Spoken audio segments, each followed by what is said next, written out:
बिस्मिल्लाहिर्रहमानिर्रहीम। अस्सलाम वालेकुम नाज़रीन, आप यूट्यूब चैनल देख रहे हैं। मैं इमरान खान हूँ। नाज़रीन, ये ज़रा डिफरेंट जगह है, मैं कहीं ट्रैवल कर रहा हूँ और रास्ते में ये वीलॉग कर रहा हूँ, तो पब्लिक एरिया है, थोड़ा बहुत शायद म्यूज़िक भी बीच में आपको सुनाई देगा और थोड़ा सा मैसी किस्म का इन्वायरमेंट है, लेकिन खबरें बहुत बड़ी हैं। मैं आपके साथ सारी खबरें शेयर कर देता हूँ। सबसे पहले पाकिस्तान के मीडिया ने जो जनरल फैज़ हमीद वाला केस है, इसको एक बिल्कुल अलग किस्म का रंग दिया है। पाकिस्तान के मीडिया ने इसको जैसे पोर्ट्रे किया है, खेल उससे बहुत मुख्तलिफ है। यानी मीडिया पाकिस्तान का बता रहा है कि इदारे के अंदर एहतसाब का निज़ाम बड़ा अच्छा हो गया। हालांकि अगर एहतसाब का निज़ाम इदारे में अच्छा होता तो फिर बहुत सारे और लोग भी फंसते, और अगर अच्छा निज़ाम होता तो इस्तिस्ना तो ना होता। यानी एक आदमी का एहतसाब आप सारी जिंदगी नहीं कर सकते, इसलिए कि उन्होंने इस्तिस्ना ले लिया। मैं फील्ड मार्शल आसिम मुनीर साहब की बात कर रहा हूँ। नंबर दो, जो बात पाकिस्तान के मीडिया में बहुत फैलाई गई वो ये है कि जो किया अकेले फैज़ हमीद ने किया। वो फैज़ हमीद कोई धर्मेंद्र है या फैज़ हमीद कोई अकेला टार्जन है, कोई अकेला कोई बहुत सुपरमैन है या आयरन मैन है कि वो अकेले ही सारे कारनामे करता जा रहा था और पूरी फौज के अंदर किसी को पता ही नहीं था। यानी इतनी बड़ी चेन ऑफ कमांड होती है, सबको डूब मरना चाहिए कि अगर उनका एक डीजी ऐसे इतना तगड़ा हो गया था कि वो अपनी मर्जी से जो दिल करता था और कोई उसे पूछने वाला भी नहीं था। तो ये एक फजूल किस्म की बात है जो अब की जा रही है कि जो किया अकेले फैज़ हमीद ने किया।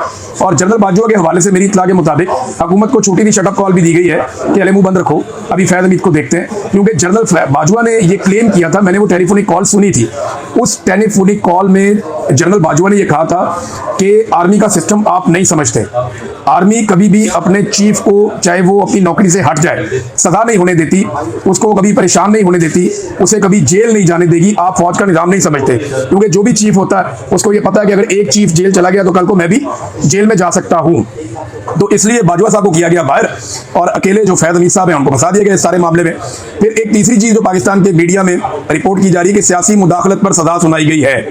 अब ये एक बड़ी अजीबोगरीब बात है कि सियासी मुदाखलत फैज़ हमीद क्या अकेला कर रहा था? बहुत सारे लोग जो हैं उनको फैज़ हमीद ने बहुत सपोर्ट किया है, बड़ी उनकी मदद की है।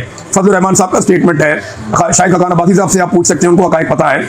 और बहुत सारे PMLN के लोग हैं वो खुद बताते रहे हैं, जावेद लतीफ़ बताते रहे हैं, और बहुत सारे लोग फैज़ हमीद ने इमरान खान साहब की हुकूमत खत्म करने में किरदार अदा किया। जनरल बाजवा ने इमरान खान साहब की हुकूमत खत्म की और उसके बाद हमारी हुकूमत बनवाई भी उन्होंने, और उन्होंने हमारी हुकूमत बनवा कर दी है, वो कहते रहे। तो सियासी जो मुदाखलत है वो अकेला फैज़ हमीद तो नहीं कर रहा था। उसके अंदर अगर वो सियासी मुदाखलत कर रहा था तो अकेला तो भाग भाग के नहीं जाता था कभी इधर कभी उधर, वो अपने बंदों से काम ले रहा था ना। जो इदारे के अंदर उसके सबॉर्डिनेट से उनसे काम ले रहा था, वो सारे किधर हैं? उनसे कौन पूछेगा कि तुमने गलत काम क्यों किया? और जो उसके ऊपर थे जनरल फैज़ के, जनरल बाजवा वगैरह, उनसे कौन पूछेगा कि तुम लोगों ने भाई ये सारा काम मिलजुल कर किया या अलग अलग किया? तो अब आहिस्ता आहिस्ता बयानिए से ये पीछे हटेंगे। मैं आपको बताता हूँ कैसे। एक चौथी चीज जो रिपोर्ट की जा रही है पाकिस्तान की मीडिया पे, वो ये रिपोर्ट किया जा रहा है कि 9 मई भी इसके अंदर शामिल है। तो क्या 9 मई वाकई इसके अंदर शामिल है? तो मैं आपको इस बारे में खबर दे देता हूं कि 9 मई के हवाले से इस पूरे केस में कोई एक जुमला भी नहीं बोला गया। इस पूरे केस में 9 मई के हवाले से किसी किस्म की कोई बात नहीं की गई। 9 मई इसका हिस्सा नहीं था। पहले यह दावा किया गया कि 9 मई में हो गया जनरल फैज़ को, लेकिन बाद में पता चला कि 9 मई इसका हिस्सा नहीं है। और अब लोग कह रहे हैं जी कल को दोबारा सुना जाएगा, 9 मई का केस दोबारा आएगा। तो 9 मई के केस में जनरल फैज़ को ट्रायल नहीं किया गया। 9 मई के केस में ही इमरान खान को जोड़ने की बात की जा रही है। तो कैसे जोड़ेंगे? फिर एक और बात लिखी गई कि इमरान खान अब इस केस में फंसेगा। भाई इमरान खान कैसे फंसेगा? इमरान खान अभी तक नहीं फंसा तो ये एक जर्नैल की वजह से फंस जाएगा। हाजिर ड्यूटी जर्नैल इमरान खान का कुछ नहीं बिगाड़ सके तो एक रिटायर्ड जर्नैल इमरान खान को फंसा देगा? How is it possible? ये पॉसिबल नहीं है, मुमकिन नहीं है, ऐसा हो नहीं सकता कि ये बड़े आराम से कह दे कि इमरान खान भी इस मामले में फंस जाएगा। इमरान खान ने बहुत सारे जर्नैलों के साथ काम किया है, जिनमें जनरल फैज़ हमीद भी एक जर्नैल था। तो ऐसे नहीं मुमकिन कि जनरल फैज़ हमीद के कोई एक स्टेटमेंट की वजह से या किसी एक सजा की वजह से इमरान खान बीच में फंस जाए। अभी तक जो 4 इल्जाम आते हैं उनको तो आप समझिए। उसमें पहला यह है कि सियासी सरगर्मियों में मुलव्वस होना, ये इल्जाम है, लेकिन इसकी कोई तफसील ही नहीं है हमारे पास। इसके अंदर एक भी गवाह नहीं सुना गया। जनरल फैज़ ने पूरी लिस्ट फराम की थी लंबी चौड़ी कि इन लोगों को बुलाएं और पूछें कि मैंने सियासत में कौन सी मुदाखलत की। और जनरल फैज़ ने यह भी कहा था कि मैंने जो किया चेन ऑफ कमांड के तहत किया, जो मुझे कहा गया मैंने वो हुक्म बजा लाया, मैंने अपने से कुछ नहीं किया। तो सियासी सरगर्मियों का मामला किधर है फिर? दूसरा, ऑफिशियल सीक्रेट एक्ट की खिलाफ वर्जी। देखिए असल में तो जनरल फैज़ को जो सजा होनी चाहिए थी वो सियासत में मुदाखलत पे होनी चाहिए थी।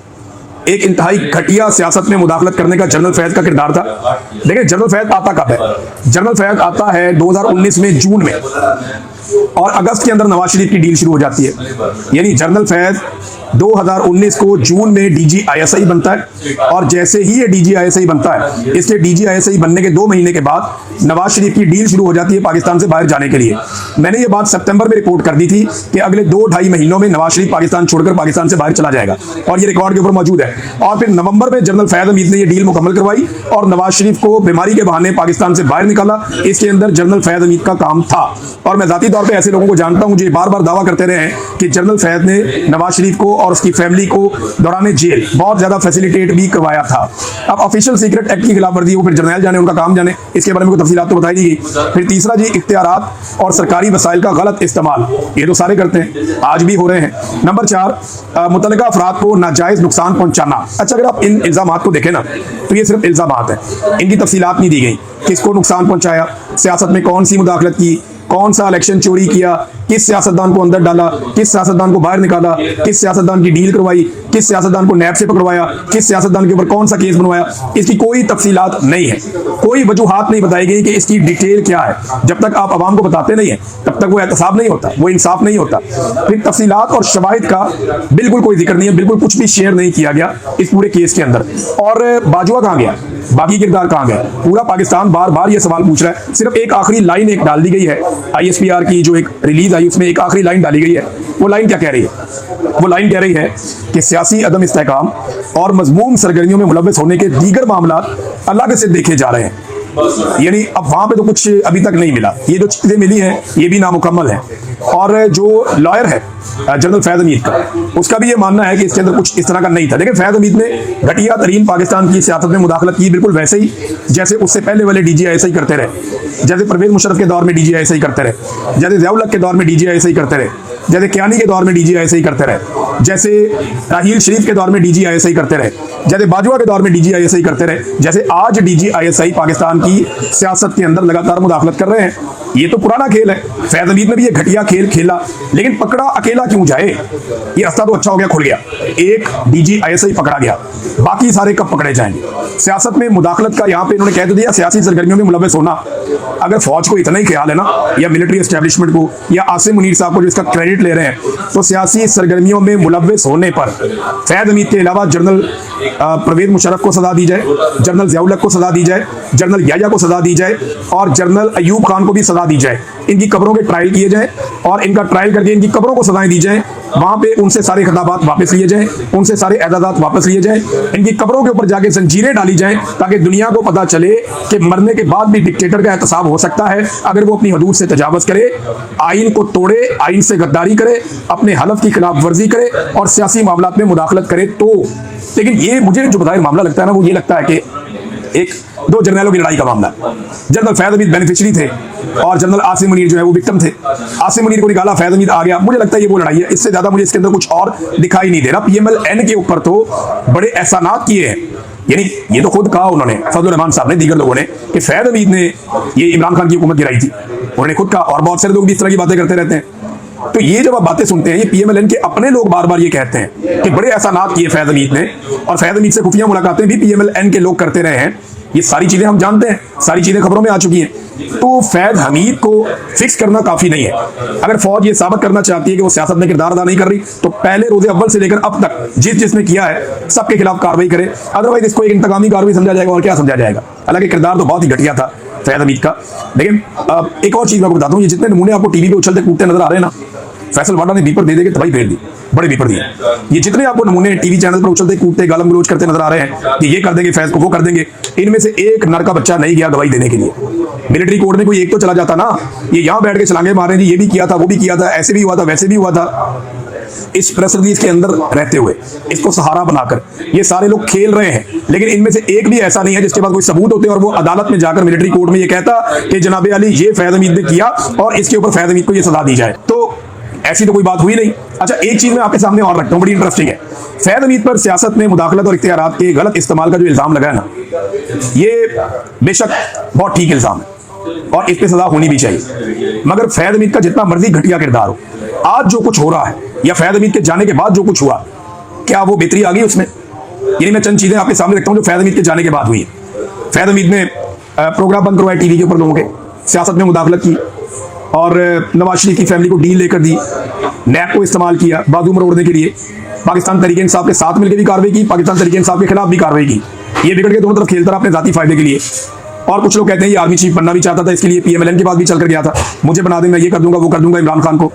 ये सारी चीजें हमें याद है, कुछ भूले नहीं है। फैद हमीद का बड़ा घटिया किरदार था, लेकिन फैद हमीद के जाने के बाद क्या वो ये देख लें, ये जो जबरी गुमशुदगियां हुई वकीलों को, सियासतदानों को, सहाफ़ियों को, खवातीन को, शायरों को, इंसानी हकूक़ के लिए आवाज़ उठाने वालों को जो अगवा किया गया, ये तो फैद हमीद के जाने के बाद भी हुआ, बड़े पैमाने पर हुआ।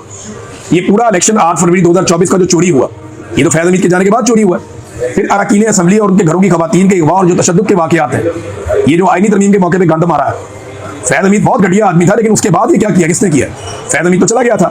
फिर जजों और सियासतदानों के कमरों में जो कैमरे निकले हैं, वो कैसे निकले हैं? हाई कोर्ट के जजों ने लिख कर दिया बाकायदा कि एजेंसियां हमारे काम के अंदर मुदाखलत कर रही हैं, हम पर दबाव डाल रही हैं। और 2-2 घंटे की सियासत से भरपूर प्रेस कॉन्फ्रेंसें जो हुई हैं, ये तो फैद हमीद के जाने के बाद हुई हैं। फिर सियासी लीडर को सिक्योरिटी थ्रेट और एक वजीर आला को कुत्ता तक कह डाला, ये तो फैद हमीद ने नहीं कहा था। तो ये इन लोगों को भी सजाएं मिलनी चाहिए जो अब कर रहे हैं। फैद हमीद की तो बड़ी अच्छी बात है। फिर इसके बाद आप ये देखेंगे जबरदस्ती की आईनी तरमीम करवाई गई, सियासी जमातें गवाही दे रही हैं कि किस तरह रजीम चेंज ऑपरेशन हुआ।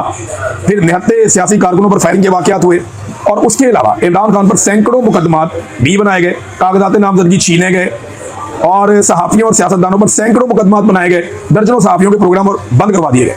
अगर फैद हमीद ने सारा जुल्म किया था ना, तो उससे 10 गुना जुल्म अब भी हो रहा है।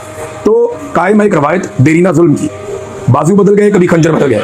जो जुल्म फैद हमीद कर रहा था, उसी जुल्म को आप 10 से मल्टीप्लाई कर दें, आज भी हो रहा है। फैद हमीद के बाद आने वाले जो DG ISI थे, उन्होंने कुछ नहीं सीखा। उन्होंने सियासत में बदतरीन जो सियासत के अंदर मुदाखलत है वो जारी रखी, जुल्म और बर्बरियत और फस्तायत को बतौर हथियार इस्तेमाल किया, और जो कुछ पाकिस्तान में किया उसके नताइज पूरा पाकिस्तान आज भी भुगत रहा है। अब नाज़रीन, मुझे ऐसा लगता है कि जो तफसीली फैसला है ना, ये वो जल्दी नहीं आने वाला, और ये जल्दी पब्लिक नहीं किया जाएगा, और शायद किया ही ना जाए। और ये इस केस को मुझे ऐसा लगता है कि आर्मी चीफ के पास जब अपील जाएगी, तो आर्मी चीफ इस केस को अपने पास रोक कर रखेंगे और कोशिश करेंगे कि ये सिविल कोर्ट के अंदर मामला ना जाए। ये मैं आपको कह रहा हूँ, मेरी गट फीलिंग है, मुझे लगता है, क्योंकि ये मामला अगर सिविल कोर्ट के अंदर गया ना, तो बहुत सारे पर्दा नशीनों के नाम आ जाएंगे, बहुत सारी ऐसी चीजें पाकिस्तान और बैनुल अक़वामी मीडिया पे खुल जाएंगी जो पाकिस्तान की मिलिट्री एस्टेब्लिशमेंट कभी नहीं चाहती कि वो खुले। लिहाजा इस सारे खेल को अपनी मुट्ठी में रखा जाएगा, और अब एक बतौर एक टूल के इस फैसले को इस्तेमाल किया जाएगा। फैद हमीद को कहा जाएगा अगर इमरान खान के खिलाफ गवाही दे दो, अगर तुम उसको शामिल करवा दो, तो तुम्हें ये रिलीफ मिल जाएगा, वो रिलीफ मिल जाएगा। लेकिन मेरा नहीं ख्याल कि ये मामला इससे आगे बढ़ेगा। अब तक की मेरी इत्तला के मुताबिक जो फैसल वाडा ने भड़के मारी, या कुछ और लोगों ने जो ये बात की है, और बार बार ये बात की है कि फैद हमीद ये भी बोलेगा, वो भी बोलेगा, ये भी कहेगा, कुछ लोग कहते तोते की तरह बोल रहा है, अभी तक तो कुछ नहीं निकला। और मेरी इत्तला के मुताबिक जो मेरी सोर्सेज से बात हुई, उन्होंने कहा जी जो फैसल वाडा ने कहा वो एक अब तक की इत्तला के मुताबिक बुलशिट है, वो कोई ऐसी चीज होती हुई अभी तक तो दिखाई नहीं दे रही। फ्यूचर का हम कुछ कह नहीं सकते। नून लीग को कम से कम इस बात पे आमादा किया गया है कि अभी फैद हमीद तक ही इक्तफा करें, जनरल बाजवा पे मेरे ख्याल में हाथ हल्का ही रखा जाएगा। राना सनाउल्लाह ने एक अजीबोगरीब दावा कर दिया नाज़रीन। उन्होंने कहा जी इमरान खान अपनी बहनों से मुलाकात में कुछ ऐसी बातें की उन्होंने जिनसे उनके भारत से राब्तों का पता चलता है। हमारे पास शवाहिद है, ज्यादा बता नहीं सकता, बस ये कह सकता हूं कि इमरान खान इस मुल्क के लिए खतरा है, ये राना सनाउल्लाह ने कहा। अब मैं हैरान हूं कि राना सनाउल्लाह साहब ने ये स्टेटमेंट क्या दे दी। यानी अगर इस हुकूमत के पास इमरान खान का बयानिया तोड़ने के लिए या इमरान खान को नीचा दिखाने के लिए कोई भी एक सबूत होगा, तो ये 10 मिनट भी इंतजार नहीं करेंगे, इन्हें फौरी तौर पे कार्रवाई करनी चाहिए। और ये करेंगे भी जो इनकी हालत हो गई। बेचारे टिकटॉकरों से मदद मांगते फिरते हैं, फैमिली ब्लॉगर से मदद मांगने फिरते हैं। इनकी इतनी पतली हालत हो गई है कि दोबारा पाकिस्तान में फेडरल मिनिस्टर कह रहा था कि ट्विटर हम फिर बंद कर देंगे पाकिस्तान में, हम ट्विटर को कंट्रोल नहीं कर पा रहे, ट्विटर हमारे साथ मदद नहीं कर रहा। जो एक्स का प्लेटफॉर्म है इलॉन मस्क का, वो हमारे साथ मदद नहीं कर रहा, हम उसे पाकिस्तान में बैन कर सकते हैं। तो ये इसके ऊपर गौर कर रहे हैं कि पाकिस्तान में ट्विटर पे दोबारा से पाबंदी लगा दी जाए। पहले भी इन्होंने बड़ा लंबा अरसा पाबंदी लगा के रखी है, ये दोबारा भी पाबंदी लगा सकते हैं, इसमें कोई दो राय नहीं है। लेकिन अगर इमरान खान के खिलाफ इस किस्म के शवाहिद इनके पास हो, मेरे ख्याल में ये सुबह का इंतजार ना करें, ये फौरी तौर पे उन शवाहिद की बुनियाद पे एक बयानिया खड़ा करने की कोशिश जरूर करें। सुहेल अफरीदी साहब इमरान खान से मुलाकात करने के लिए 10वीं मरतबा गए, कैबिनेट के लोग भी साथ गए, लेकिन पुलिस वालों ने मुलाकात नहीं करने दी। आज 10 मरतबा एक वजीर आला अदालत का ऑर्डर लेकर अडयाला जेल के दरवाजे पर पहुंचा, 10वीं मरतबा भी उसे अपने लीडर से अदालती अहकामात के बावजूद मुलाकात की इजाजत नहीं दी गई। पाकिस्तान का निजाम इससे ज्यादा नंगा और इससे ज्यादा एक्सपोज नहीं हो सकता। नाज़रीन, हमें ये तो पता है सराब बरकत की प्रॉब्लम है, वो बोलता है, सहाफ़ी है, जर्नलिस्ट है। इसी तरह जो आगा शेख सरवर है, सरम जावेद है, और इस जैसी और भी खवातीन है, इनके तो गिरफ्तारियां समझ आती हैं ना कि सिस्टम को इनसे प्रॉब्लम है। अब गिरफ्तार कर दिया गया है नासिर मदनी साहब को।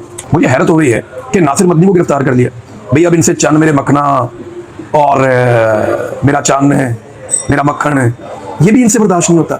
यानी आप इस हुकूमत का अंदाज़ा कर लीजिए कि एक ऐसा आदमी जो बस सिर्फ मजाक कर सकता है या उसका अपना अलग तरीका है वाज करने का, लोगों से मुखातिब करने का, वो कल वो तारीफ़ें कर रहा था सऊदी अरब में बैठ के जुनैद सफदर की, तो इनकी आंखों का तारा बना हुआ था, BMLN को बहुत पसंद आ रहा था।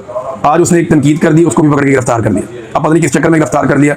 अब वो बाहर आएगा, आके उसको बेचारे को भी अपना बयानिया बदलना पड़ेगा। तो नासिर मदनी साहब भी बेचारे जो हैं वो अरेस्ट हो गए। इनसे इतना नरम आदमी भी, इतना बेज़रर आदमी भी इनसे बर्दाश्त नहीं हुआ। तो ये जुल्म होता है ना, ये एक के बाद एक स्टेप बढ़ता जाता है। ये पहले इनकी बर्दाश्त थोड़ी ज़्यादा होती है, फिर कम, फिर कम, फिर कम, फिर कम। तो अब ये इस लेवल तक पहुँच गए हैं कि इस तरह के बंदे भी इनसे बर्दाश्त नहीं हो रहे। फिर एक और चीज़ है नाज़रीन, जो आखिर में मैं आपको बताता हूँ, बड़ी इंटरेस्टिंग है। ये स्टेटमेंट दिया नज़ीर अहमद भट्ट साहब ने 11 दिसंबर 2025 को, कल के दिन स्टेटमेंट दिया।